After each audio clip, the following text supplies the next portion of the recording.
Who, എനിക്ക് ഈ pressure താങ്ങാൻ പറ്റുന്നില്ല. എന്താടാ എന്താ പറ്റി? അളിയാ, ടെൻഷൻ, പ്രഷർ, സ്ട്രെസ് എല്ലാം കൂടി തലയിൽ കയറി ക്യാമറ കളിക്കാ. താങ്ങാനാവുന്നില്ല. ഇങ്ങനെ പ്രഷർ അടിക്കാൻ നിനക്ക് എന്ത് പറ്റി കളിയാ? വല്ല മാറാരോഗം പിടിച്ചോ? അതാണേ ചത്തുകൂത്തല്ലുള്ളൂ, വലിയ വിഷയമില്ല. ഇത് ഈ ബമ്പർ ടിക്കറ്റിന്റെ കച്ചവടം തുടങ്ങിയാൽ പിന്നെ റിസൾട്ട് വരുന്നവരെ എനിക്ക് ഊണുമില്ല ഉറക്കമില്ല. വല്ലാത്തൊരു പരവേശ. Tension tension, pressure pressure. ബമ്പറോ? ഓണം ബമ്പറിന്റെ റിസൾട്ട് അതിന് വന്നു കഴിഞ്ഞില്ലേ? പിന്നെന്താ, അത് വന്നുപോയി. പക്ഷെ ഇപ്പൊ പൂജാ ബമ്പർ തുടങ്ങിയില്ലേ? ഇനി അതിന്റെ റിസൾട്ട് വരുന്നവരെ എനിക്ക് ഈ പ്രഷറാ. അത് വന്നു കഴിഞ്ഞാലേ ഒരു ആശ്വാസം കിട്ടൂ.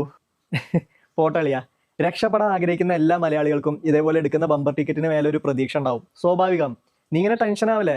ഇത്തവണത്തെ പൂജ ബമ്പർ നിനക്കടിക്കട്ടെ. ഞാൻ പ്രാർത്ഥിക്കാടാ. എനിക്കടിക്കാനോ? എന്തിന്? അതിന് ഞാൻ ടിക്കറ്റ് ഒന്നും എടുക്കില്ല. അയ്യേ, എനിക്കെന്താ ഭ്രാന്തല്ലേ? പിന്നെ എന്തിനാടാ റിസൾട്ട് വരുന്നവരെ ഈ ടെൻഷൻ, പ്രഷർ, സ്ട്രെസ് എല്ലാം? അത് പിന്നെ നമുക്ക് ഈ വേണ്ടപ്പെട്ടവർക്കോ കൂട്ടുകാർക്കോ അല്ലെങ്കിൽ ബന്ധുക്കൾക്കെല്ലാം അടിക്കോ എന്നുള്ളൊരു ആദ്യ പണ്ടാരം. അവർക്കെങ്ങാനും കിട്ടിയാ പിന്നെ പറയാണ്ടോ?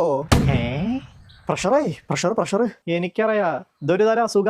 എന്ത്? ചെറ്റത്തരം.